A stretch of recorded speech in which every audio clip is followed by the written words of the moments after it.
Hello student, स्वागत है एक बार आपका फिर से मिस्ट्री के यूट्यूब के स्टडी मंत्र चैनल पर। Today we will discuss about lateral roots. तो आज हम लोग डिस्कस करने वाले हैं लेटरल रूट्स के बारे में।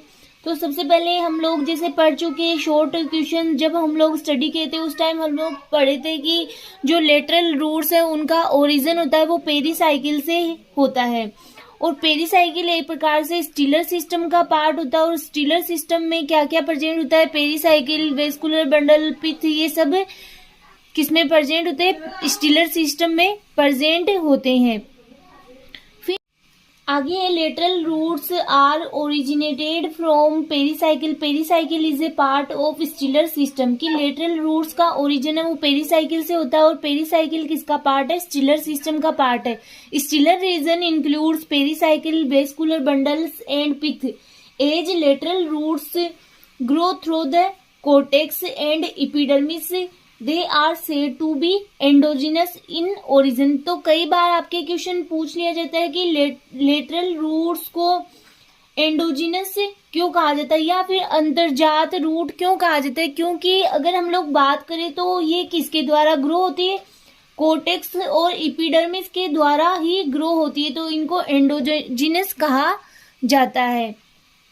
सम एक्वेटिक प्लांट्स आइकोनिया में लेटरल रूट्स का फॉर्मेशन रूट के एपिकल टिप से होता है, जबकि जिम्नोस्पर्म एंड एंजियोस्पर्म में इसका डेवलपमेंट टिप के कुछ डिस्टेंस पर ही हो जाता है। फिर formation of lateral roots has at least 3 stages. Quiescent pericyclic cells और वेस्कुलर टिश्यूज की पेरेन्काइमा सेल में सेल डिवीजन का इंडक्शन होता है। सेकेंड है आपकी इट्स ओवन रूट एपिकल। इसका खुद का रूट एपिकल होता है। Root cap and histological zonation के साथ में रूट प्रिमोडिया का ऑर्गेनाइजेशन होता है।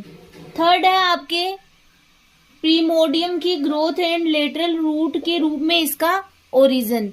नेक्स्ट है आपके lateral root development. Lateral root का डेवलपमेंट किस प्रकार से होता है इसको हम स्टडी करेंगे। तो देखते हैं लेटरल रूट का डेवलपमेंट के क्या क्या मेथड है, किस प्रकार से लेटरल रूट का डेवलपमेंट होता है। मेन एंड लेटरल रूट का वेस्कुलर सिस्टम पूरी तरह से इंडिपेंडेंट नहीं है। जब सेकंड फर्स्ट वाले के पेरीसाइकिल से शुरू होता है तो बोथ कंडक्टिव टिश्यूज को सेपरेट करने वाला प्लेस स्मॉल होता है और पेरीसाइकिल से प्राप्त इंटरमीडिएट सेल्स होती है जो कंडक्टिव टिश्यूज में डिफरेंशिएटेड होती है, जो दोनों कंडक्टिव टिश्यू का संचार करती है। कि इन लाइंस में क्या कहा गया कि जो मेन रूट होती है और लेटरल रूट होती है उनका वेस्कुलर सिस्टम पूरी तरह से इंडिपेंडेंट नहीं होता है। जब जो लेटरल रूट है उनका फॉर्मेशन होता है तो दोनों के जो कंडक्टिव टिश्यू को सेपरेट करने वाला प्लेस होता है वो क्या होता है? स्मॉल होता है, छोटा होता है। और जो पेरीसाइकिल से प्राप्त सेल्स होती है वो कैसी होती है? इंटरमीडिएट होती है, जो कि कंडक्टिव टिश्यू में डिफरेंशिएटेड होती है, जो दोनों कंडक्टिव टिश्यू का क्या करती है? संचार करती है। Auxin are involved in the formation of lateral root. अगर कई बार क्वेश्चन पूछ लिया जाए कि कौन सा हार्मोन है जो लेटरल रूट के फॉर्मेशन में हेल्प करता है तो वो है oxygen. And specially initial asymmetric division के लिए आवश्यक होते हैं जो रूट प्रीमोडियम को जन्म देते हैं। इस टाइप से लेटरल रूट का इनिशिएशन ऑक्सीन में इंक्रीज होने से पहले ही हो जाता है। इसके अलावा सिंथेटिक ऑक्सीन का local use such as indole butyric और नेफ्थेलिन एसिटिक एसिड रूटिंग को बढ़ावा देता है। लेटरल रूट का डेवलपमेंट जो पार्शियल रूप से ट्रांसक्रिप्शन फैक्टर NAC1 द्वारा मीडिएटेड होता है, जिसका एक्सप्रेशन ऑक्सीन द्वारा इंड्यूस होता है। लेटरल रूट प्रीमोडिया के फॉर्मेशन को एपिकल रूट मेरिस्टेम द्वारा कंट्रोल किया जा सकता है।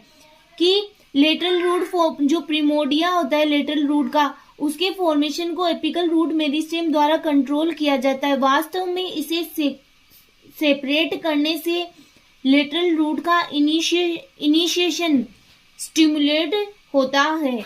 तो ये था आपके लेटरल रूट का डेवलपमेंट। अब डायग्राम के द्वारा हम समझ लेते हैं कि इसका डेवलपमेंट किस प्रकार से। कंडीशन दे रखी है आपके जो लेटरल रूट है उसकी, जैसे कि कई बार लेटरल रूट होती है वो फ्लोएम और जाइलम के बीच में से निकलती है, और कई बार जो लेटरल रूट होती है वो प्रोटोजाइलम के सम्मुख से निकलती है। तो देखते हैं किस प्रकार से इनका फॉर्मेशन होता है। डिफरेंट टाइप की कंडीशन में लाइक डायार्च, ट्रायार्च, टेट्रार्च एंड पोलीआर्च रूट का डेवलपमेंट डिफरेंट रीजन से होता है।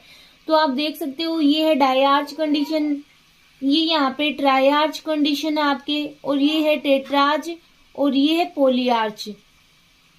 तो यहाँ पे आप देख सकते हो ओरिजिन ऑफ लेटरल रूट्स, ये डायग्राम है origin of lateral roots. Diarch xylem and phloem के मध्य से जो डायार्च कंडीशन होती है उसमें लेटरल रूट का फॉर्मेशन होता है जाइलम और फ्लोएम के मध्य से। ट्रायार्च एंड टेट्रार्च में प्रोटोजाइलम के सम्मुख से, और यहाँ पे ये वाला है प्रोटोजाइलम और ये है मेटाजाइलम। तो हम लोगों ने बात की ट्रायार्च और टेट्राजाइलम में कहाँ से होती है, प्रोटोजाइलम के सम्मुख से होती है। एंड पोलीआर्च में फ्लोएम के सम्मुख से लेटरल रूट का फॉर्मेशन होता है। लेटरल रूट के डेवलपमेंट में के टाइम पेरीसाइकिल की सेल मेरिस्टेमेटिक हो जाती है। पेरीसाइकिल की सेल अगर मेरिस्टेमेटिक होगी मतलब उसमें डिवीजन स्टार्ट हो जाएगा, जो कि आगे जाके क्या बहुत सारी सेल्स में कन्वर्ट हो जाएगी। एक तरीके से यहाँ पे देख सकते हैं कि ये लेटरल रूट का फॉर्मेशन होना स्टार्ट हो गया।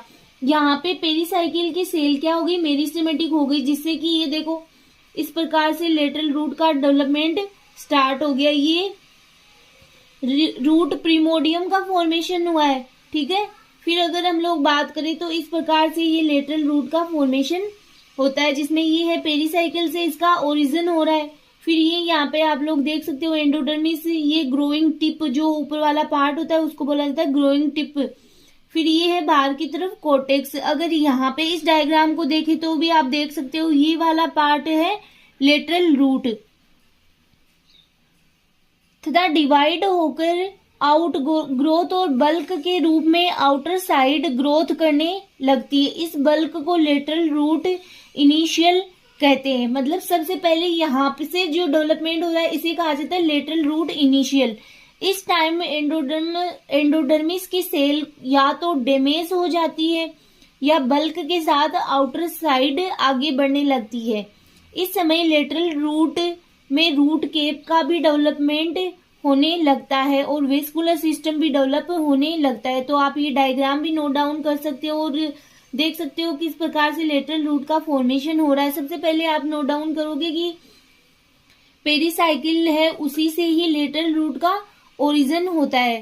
पेरीसाइकिल की सेल क्या हो जाती है, मेरिस्टेमेटिक हो जाती है। फिर ये क्या होती है कि इसके मेरिस्टेमेटिक हो जाने से जो सेल्स होती है वो आगे बल्क के रूप में बाहर की तरफ ग्रोथ करने लग जाती है, जिससे कि जो एंडोडर्मिस की सेल है वो या तो क्या हो जाती है कि एंडोडर्मिस की सेल या तो डैमेज हो जाती है या फिर इसके साथ में ही बाहर निकल जाती है। नेक्स्ट लेक्चर में हम नए टॉपिक